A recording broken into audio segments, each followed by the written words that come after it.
Welcome to another episode of Chat Sports Talk, and welcome to Week 13 of the NFL 2023 season. That's right, we're up to Week 13. Had a huge Thanksgiving weekend of football action, both in pros and college. A lot of fun games, both sides of the ball. Here we're going to talk about a lot of the aspects of this past weekend and this smorgasbord and of NFL action we had on Thanksgiving. A little taste of Black Friday, and then a nice, calm, relaxing day on Sunday. A lot of quiet games, a lot of games that definitely went one direction we did not expect. So last week, I did decent. I went 10-6. I felt pretty good. There was a slew of games that just did not pan the way out I thought it would. A lot of them were close. And then other teams just couldn't hold on to a lead. So let's go ahead and kick things off in Detroit. This was the first loss. The Packers came to play. They went to Motor City and laid the smack down on the Lions. The defensive line disrupted Detroit all night long, or all afternoon long, should I say. And Detroit could never get going. The defense could never get to Jordan Love. It was just a one-sided affair. Much like what the Chicago game was, Chicago should have won that one, but the defense coughed up the points at the end. Defense ran out of gas. Here, Green Bay did not run out of gas. They dominated Detroit from the opening whistle and decimated them. Put a little question marks in Detroit's potency in the NFC, but there's still a few more weeks left till the season's done, so we'll see from there. Then the other tradition, we had to Arlington watch the Cowboys feast on the Commanders. Nothing new there. Dak putting up impressive numbers once again. Of course, impressive numbers against a very bad team. No surprise there. Go up to Northwest. The 49ers came to play. Took it to the Seahawks. Ensured they had a 2-game lead on them in the West. Putting them to the top tier of the NFC. On Sunday, Atlanta showed up. They battled the Saints. True, I picked the Saints. It didn't go my way. The Falcons were just a little too much, defensively and offensively. And they pulled in even with the Saints for the NFC South. Steelers seem to be having more success without Canada as the OC. They put up a lot more yards. Not a lot of points, more yards. I think the points will come afterwards. Cincinnati just complete disarray without Joe Burrow, so we'll see how they finish this season. Tennessee dismantled Carolina enough to end Frank Reich's tenure in Charlotte. He didn't even make it a year, and he's already gone. The ownership there is pretty bad. Maybe they're making room for a certain college head coach. We'll have to wait and see. The Colts were just too much for Tampa Bay. The Giants won ugly against New England. I knew this was going to be an ugly game. I knew that from the start. Both teams are just tanking fast. But I kind of believe a little bit more in the Giants than do the Patriots right now. Nothing against Belichick, but he's going to struggle to get some more wins the rest of the season. This team is just bad all around. As you heard, my dog kind of agreed with it. And, and I don't know. They're going to have some issues. But then we go with a slew of losses I had. We'll go down to H-Town where the Jaguars came to town, take on the Texans. I thought it would be a good matchup between these two. Houston is actually pushing on the right buttons. They're trending in the right direction. Jacksonville showed up to play. But they allowed Houston to have a nice drive at the end of the game. However, getting sacked really helped CJ Stroud. Was a little far away.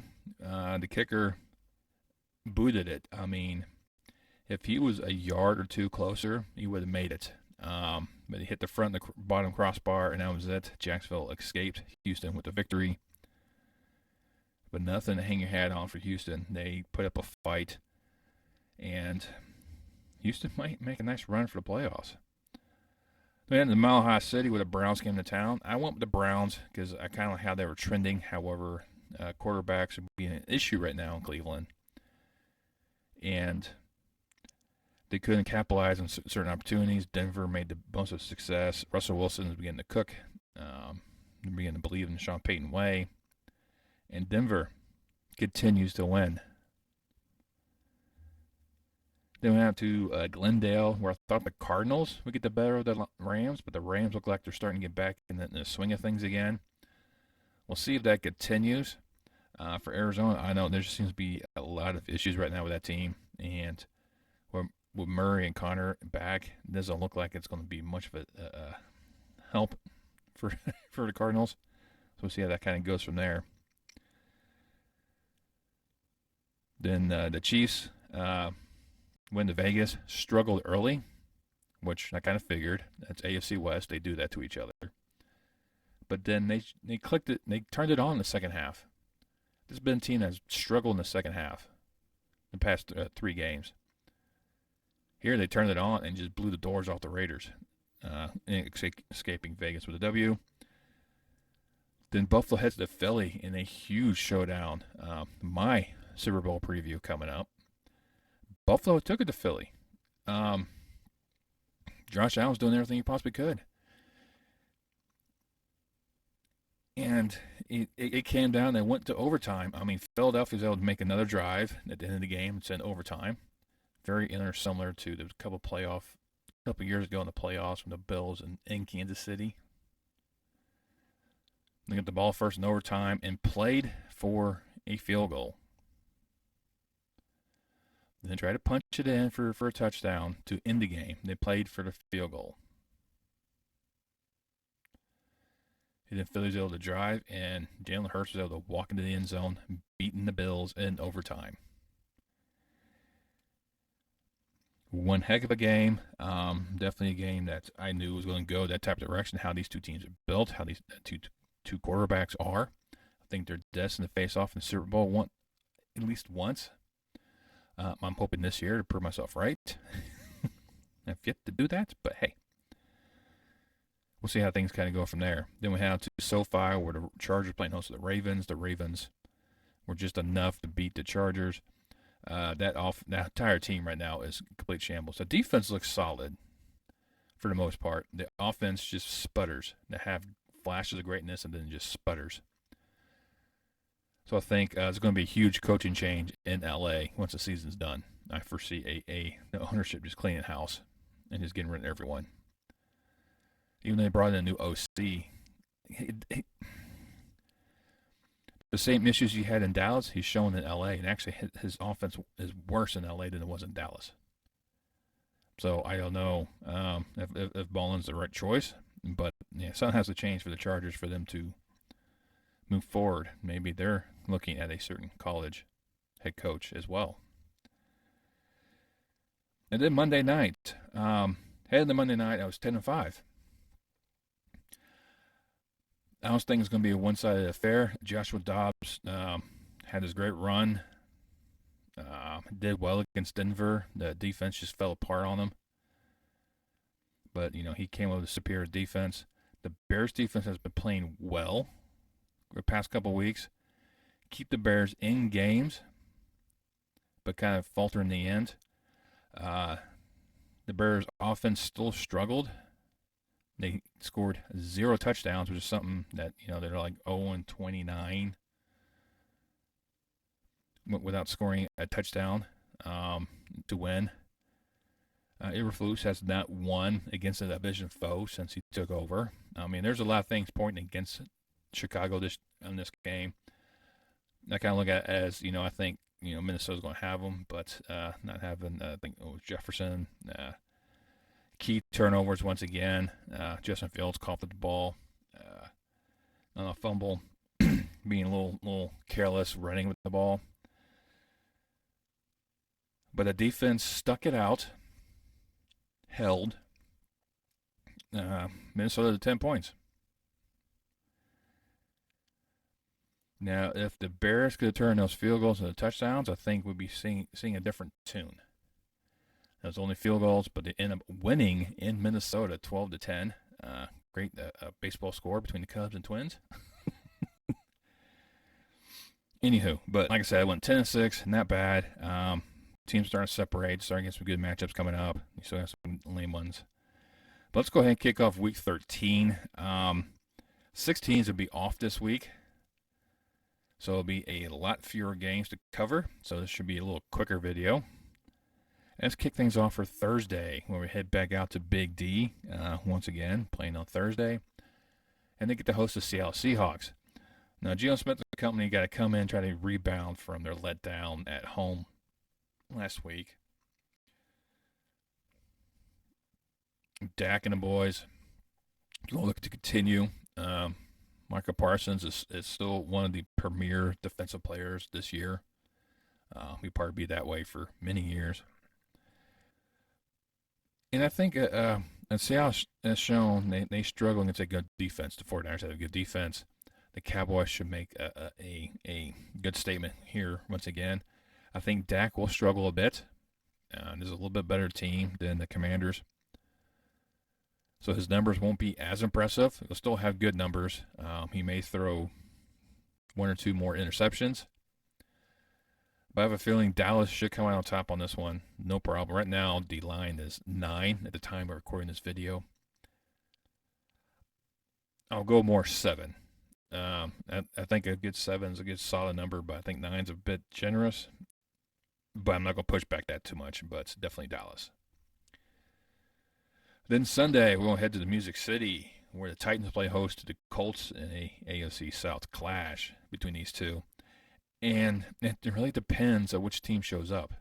The Colts have been doing extremely well for what it's worth. I mean, they're playing above what I think a lot of people thought they would be at. Losing Richardson hasn't really hampered them all. Minshew has really stepped in there.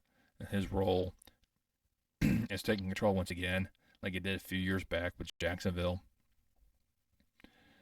The Titans continue to kind of go through quarterbacks, trying to figure out which one's going to be the one to take over. Levis has kind of faltered a little bit. But this game is actually as close to a pick-em. It's a 1-point affair in favor of the Colts because you have Minshew, Pittman Jr. The defense is doing extremely well. Tennessee kind of handled Carolina nicely. They can take advantage of a lot of mistakes. Going with Tennessee on this one. I could be wrong. Partly I am wrong on this one. Like I said, this is close to a pick'em game. But I don't know. I think the Titans might find a way to edge out a victory in this particular showdown. And we'll kind of see how things play out for the Titans remaining of the season. Then we head to Foxborough, where the Patriots play host to the Chargers. 2 teams that are struggling. They're struggling hard. New England just can't seem to figure out which quarterback to use. Is it Mac Jones or Zappy? Either one seems to have issues. I don't see any other talent on that offense at all. The defense is starting to kind of fall back a bit. It's a mess right now in New England. As far as the Chargers are going, there's a lot of issues with them offensively. Defensively, they seem to be decent. That defensive line is going to be wreaking havoc on New England. Khalil Mack is starting to perform extremely well once again. And with him and Bosa as a 1-2 punch for the Chargers defensive front, or front 7 even, it's going to play havoc for New England.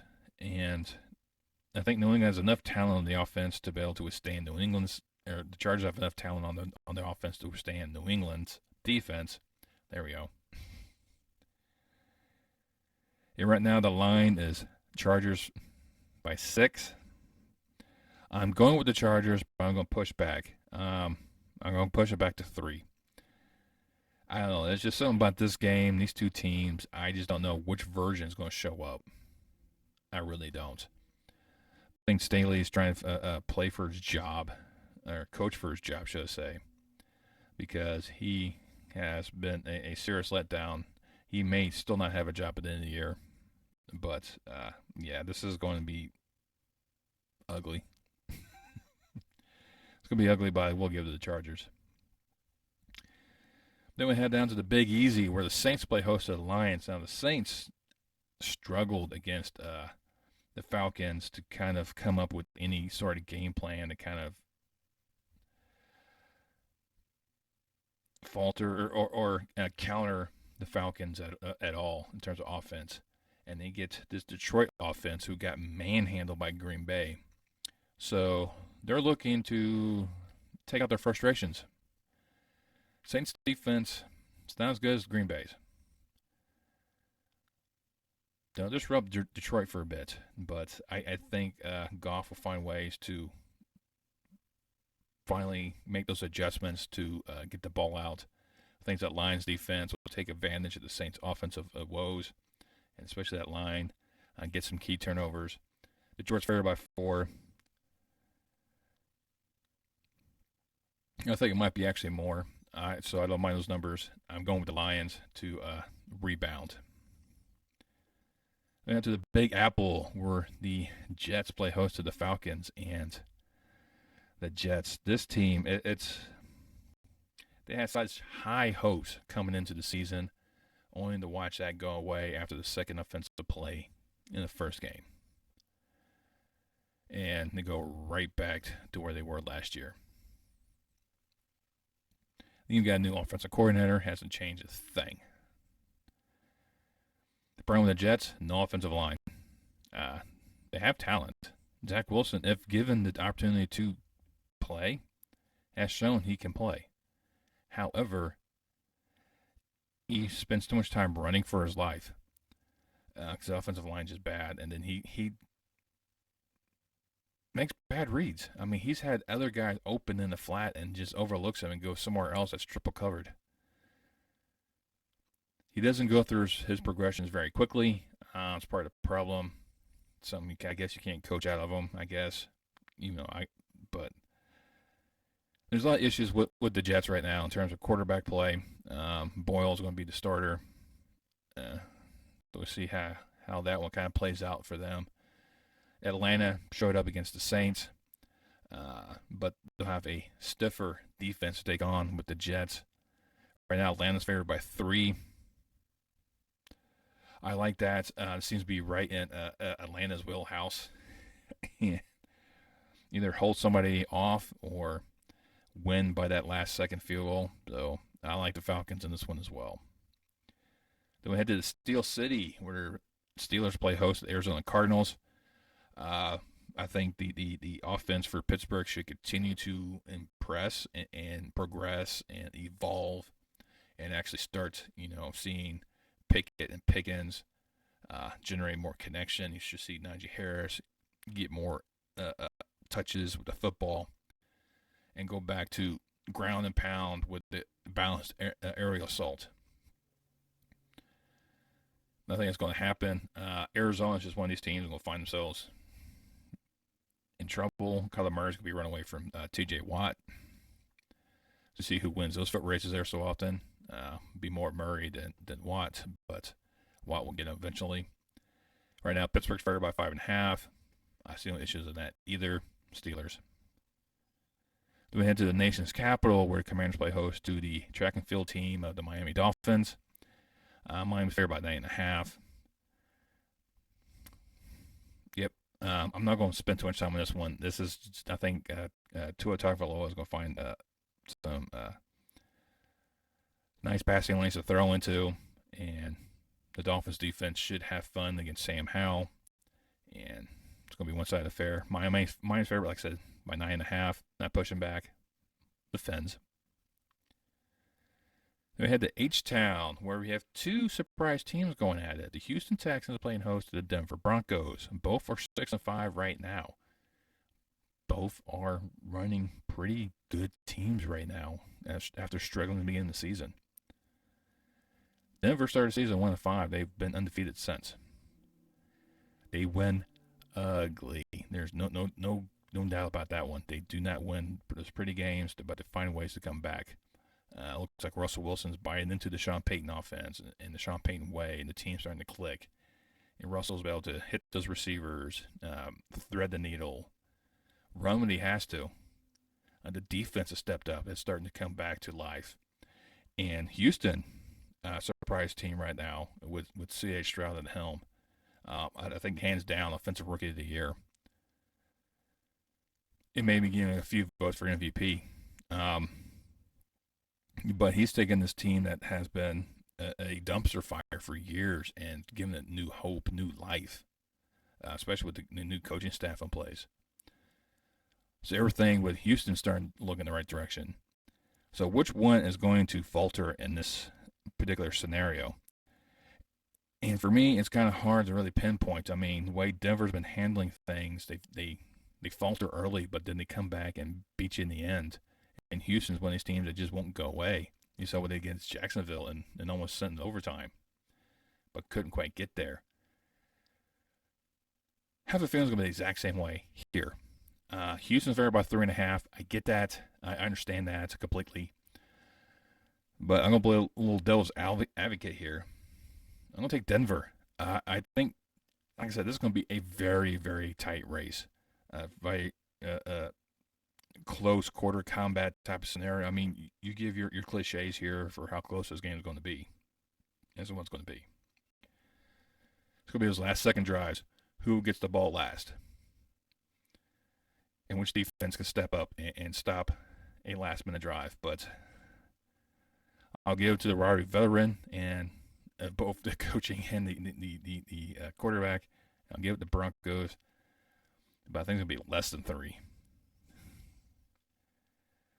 We have to the Bay of Tampa as the Buccaneers to play host to Carolina Panthers. Carolina will be without Rank Reich. The offense is, the whole team is pretty much just garbage.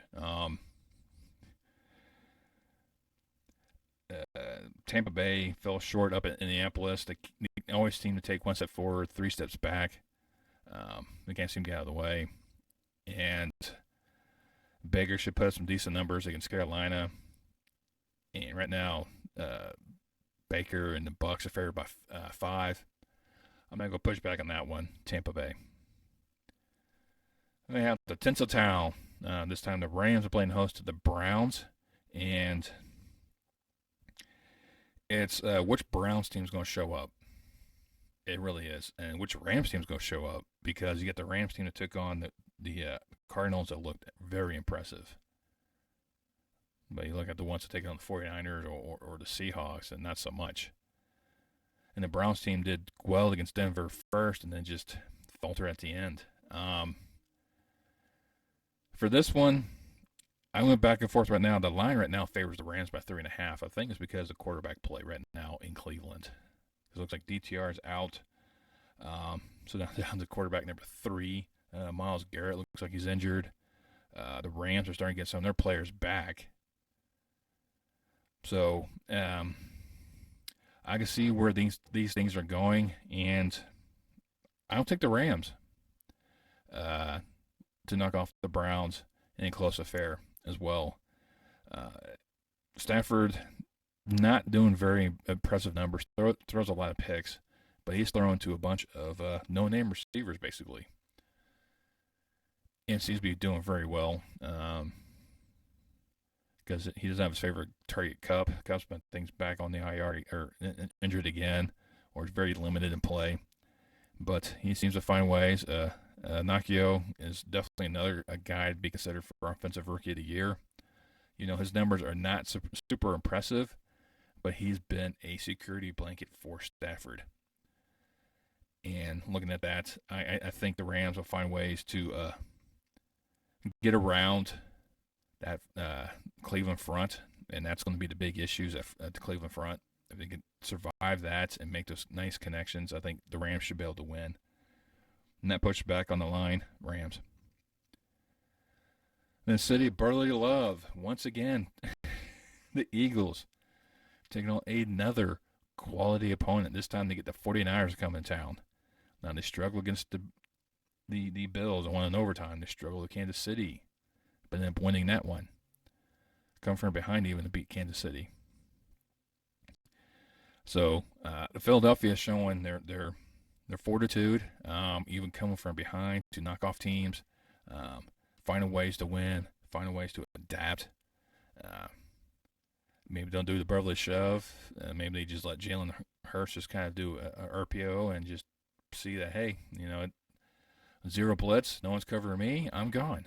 And go from there. But the 49ers defensive front will play havoc for Philadelphia. And Philadelphia has one of the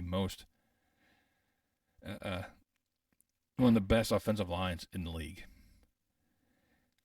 So, can they handle, the young Bosa edges coming in? And then if they do that, can Kelsey counter the two defensive tackles coming in? It's going to be a huge chess match right there on that front, which if you're those big guys slapping man meat, you love that stuff. And it's going to be which offense you trust more. I mean, Jalen Hurts is phenomenal. Don't get me wrong. I think he should be probably put up there for MVP consideration. Brock Purdy has been putting up good numbers as well. I think it's going to be the running attack. It's going to be the counterpoint in this. McCaffrey is a beast. He is a straight beast. I think he'll find ways to take the game and put it on his shoulders and run. Which receiving core does better? Which quarterbacks? I mean, it comes down, I think, to that. Who has the better tight end? Who has the better running game? I really think. That's where the 49ers get a slight edge. 49ers are favored by 3. I'm not going to push back that numbers. I'm taking the Niners to win. I'm going on an edge on this one. I think the Niners escape Philly with a slight win, but it may cost them. Then Patrick Mahomes makes his debut at Lambeau Field.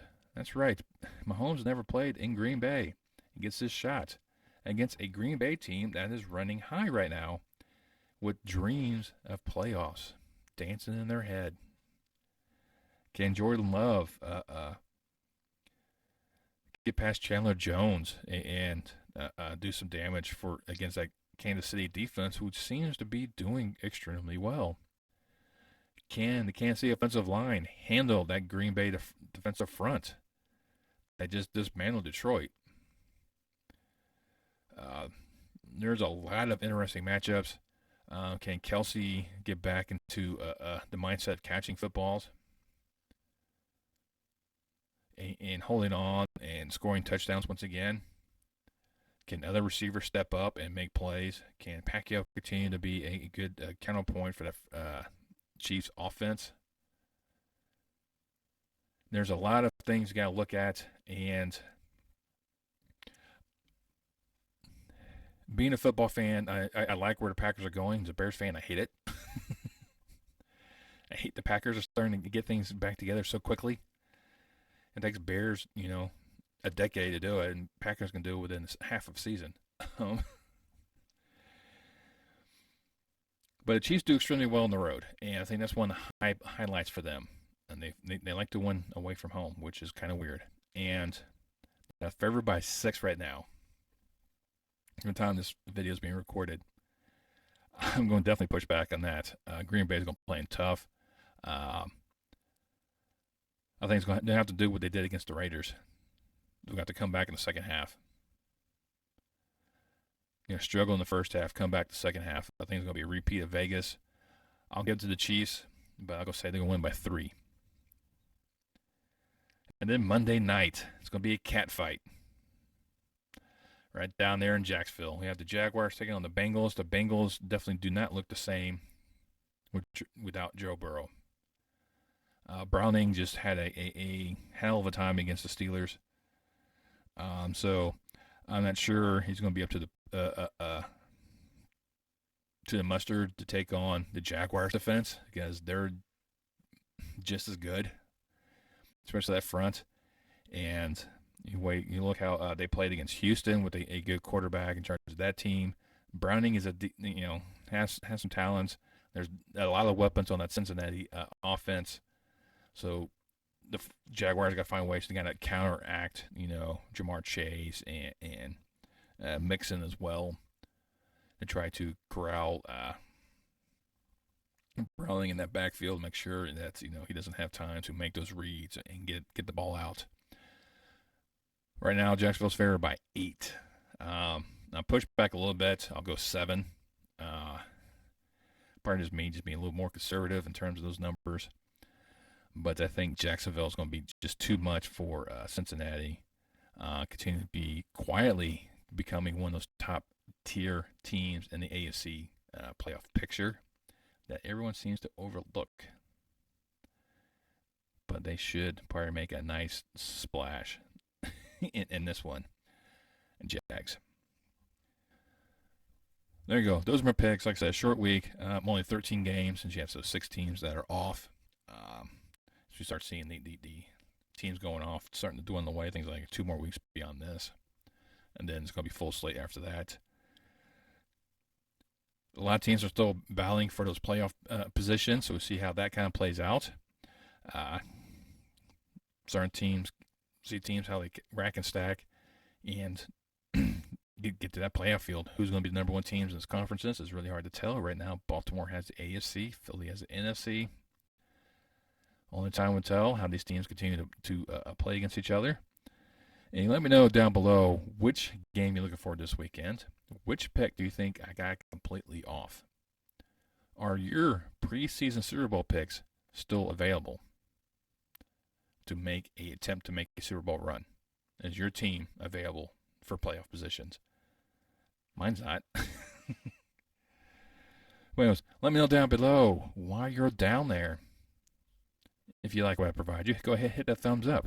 It really pleases the YouTube algorithm, the almighty God of the YouTube universe. It really helps get this video out to the masses. Let everyone see this chiseled and grisly face and find ways to gouge your eyes out.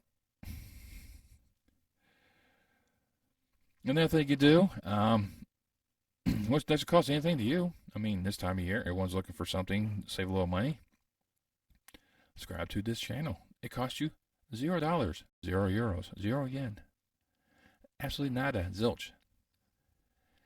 And you get more entertaining banter from me talking about things a pirate should be talking about. You can do that by hitting that subscribe button, clicking that bell icon, and turn on notifications. I'll let you know next time I post any more content on this channel. Until then, I'll see you next time on Chat Sports Talk.